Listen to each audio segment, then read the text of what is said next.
then helped Ivan to his feet. Supporting him between them, they painstakingly made their way up the stairs, over the fence, and through the forest until they reached Tamaku. Once home, they got Ivan into bed, hoping a night's rest would help. The next morning, Ivan's pain was worse. Still convinced it would pass, he endured another 3 days as his legs swelled and his health declined. For days after the injury, he was in such agony that he finally agreed to go to the hospital. When asked what had happened, he lied, claiming a tree had fallen on him, not wanting to admit to scavenging for scrap.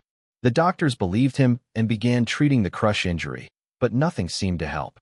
His pain increased, swelling worsened, and overall his condition deteriorated rapidly. Roughly a week after being admitted, 10 or 11 days after the accident, doctors walked in to find him dead. His kidneys had failed suddenly, and no one could explain why.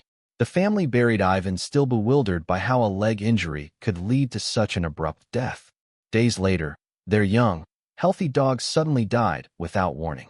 Before they could process that, Ivan's stepson woke up one morning complaining of illness, his hands covered in blisters and boils as though badly burned.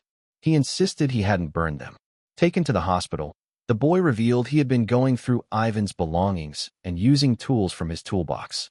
The doctors, already aware of the strange deaths, suspected something was wrong. They called the authorities, who arrived in full hazmat suits, evacuated the house, and swept it with radiation detectors. The readings led them to a closet containing Ivan's toolbox. Inside was an odd piece of scrap metal, the only one Ivan had taken from the cellar on their trip. The brothers had unknowingly broken into an abandoned nuclear waste storage facility, bypassing the front gates and their warning signs by climbing a side fence. The small metal briefcases they saw on the lower shelves were radiation shields containing radioactive material. When the heavy drum fell, it smashed open one of these cases, scattering its contents. Ivan had pocketed a piece, unknowingly carrying a fatal dose of radiation pressed against his body. By the time he returned home, he was already doomed. The dog, who often slept on Ivan's jacket, absorbed enough radiation to be killed as well. The boy's injuries came from briefly handling the metal while moving it to the toolbox. Miraculously, the stepson and the rest of the family, including Ivan's brothers, fully recovered, though months later the grandmother died unexpectedly, leading many to believe it was from delayed radiation exposure. In 2017, 71-year-old Bernard Gore, a retired man from Tasmania, and his wife Angela traveled to Sydney to visit their daughter, as they had done many times before. Their tradition was to spend the first day entirely at her house. Then the next morning Angela would go shopping alone, with Bernard meeting her later for lunch at the Westfield Center Mall, famous for its food. Got it. You want me to rewrite this in one flowing, cinematic style with added emotions and natural pauses, so it sounds like a human voiceover when read aloud, without changing the story. I'll keep the pacing tight, add emotional beats, and insert subtle pronunciation/intonation cues where needed so your AI voiceover sounds realistic. Here's your rewritten script. Before leaving the house that morning, Angela confirmed with her husband, Bernard, that they'd meet for lunch at the Westfield Center Mall. That day, Angela ended up doing her shopping there. Around lunchtime, she glanced at her watch. It was time to meet him. She stepped out of the store she was in and made her way to the food court. Their meeting spot was right in front of one of their favorite restaurants. She sat down, scanning the busy food court for her husband, but she didn't see him anywhere. She checked the time again, a couple of minutes early. So she picked up a menu and started browsing, thinking about what she'd order. But then, 15 minutes passed, and Bernard still wasn't there. Angela pulled out her phone and called him. No answer. But that wasn't unusual for Bernard, so she didn't panic just yet. She tried again and again. Each time, nothing. Frustration began to creep in. She thought, maybe he got sidetracked. Bernard loved to window shop. That had to be it. Annoyed, she stood, left her table, and started looking for him, peeking into shop windows, glancing over her shoulder toward the food court in case he showed up. 30 minutes went by. No sign of him. Maybe he thought we were meeting at our daughter's house first, she reasoned. He's probably still there, waiting for me. She turned toward the mall exit, but halfway there, a chilling thought stopped her in her tracks. What if Bernard was lost? Recently, he'd been showing early signs of dementia. It wasn't severe yet, but he had begun forgetting things. And if he got confused, He might not know where he was. Now worried, Angela hurried out of the mall and walked quickly toward her daughter's house nearby. The whole way, she reassured herself that Bernard would be there. But when she arrived, her daughter shook her head.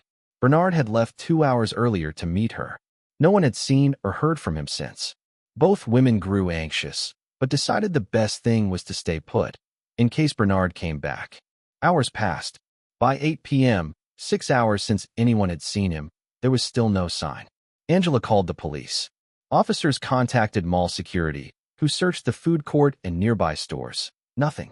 They reviewed surveillance footage but told police Bernard never entered or exited the mall that day. Angela was baffled. She told them the only places he could have gone were the mall or their daughter's house. She also mentioned his dementia, but reassured them that if he got confused, he would usually just sit down and wait for help. Police widened their search to the streets around the mall. Angela and her daughter retraced the path from the house to the mall, looking for clues. But night fell, and they went home, hoping for news in the morning. The next day, nothing. No Bernard. No clues. Weeks passed without a trace. Then, on January 27th, 3 weeks later, a maintenance worker was walking through a staff-only passageway in the mall. It was a dim, concrete tunnel looping around the outside of the building. At the end of a rarely used hallway, he noticed something, equipment stacked against the wall. Strange, no one would leave gear here. He walked closer. The lighting was poor, but as he approached, he suddenly froze. What he saw sent him running, straight outside to call the police. Here's what the missed footage would have shown on January 6th. Bernard walked into the food court before Angela arrived, but he looked confused. Instead of heading to their meeting spot, he turned, pushed open an emergency exit door, and stepped through. It closed behind him. The Westfield Center Mall wasn't just huge, it was a maze. 6 floors, nearly 300 shops and restaurants. And hidden behind staff-only and emergency doors, almost 8 miles of narrow, windowless stairwells and tunnels wrapping around the building. Once Bernard stepped inside, that door locked. And the only way back would have been to completely exit the mall and somehow find his way around from the outside. To get out of where Bernard had wandered, he would have needed to reach one very specific exterior fire exit, several floors below him. The only way there was by following a trail of confusing, inconsistent signage scattered along the walls. If you knew exactly what you were doing, you'd head down a hallway, find a certain stairwell, go down a couple of levels, then, without much in the way of signs, somehow realize you'd reached the correct floor.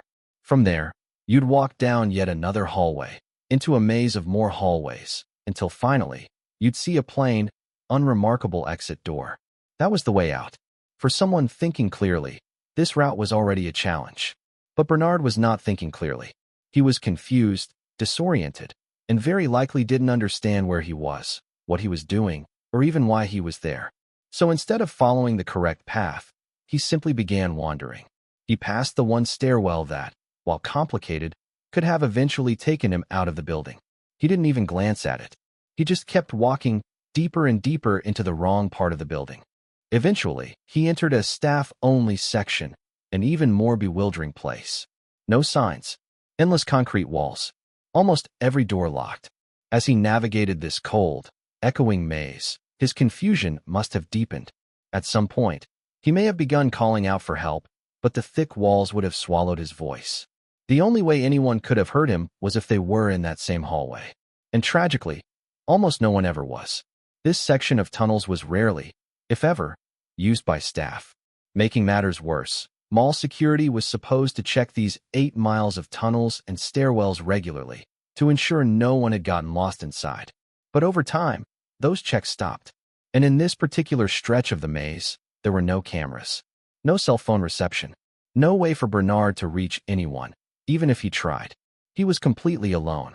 Hours, maybe days, passed as Bernard wandered, hitting locked door after locked door, reaching one dead end after another. Then, at some point, he turned a corner and saw it. A chair, pushed up against the wall. And like he always did when confused, Bernard went straight to it. He sat down and waited, waiting for a passerby, waiting for help, waiting for his family to find him. But help never came. And there, in that chair, Bernard passed away. It wasn't until January 27th, 3 weeks later, that a maintenance worker discovered him.